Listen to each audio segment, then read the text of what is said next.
What if the answer to climate change is right under our feet? The problem is the soils are drying from chemicals, over farming, and erosion.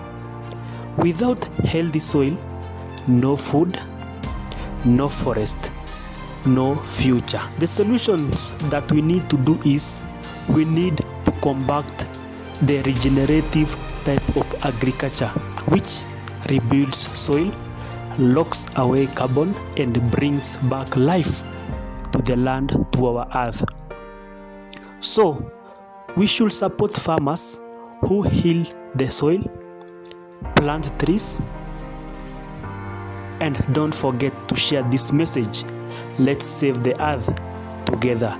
Make sure you follow for more. This is Kangs Ufa, the environmentalist, the green guru.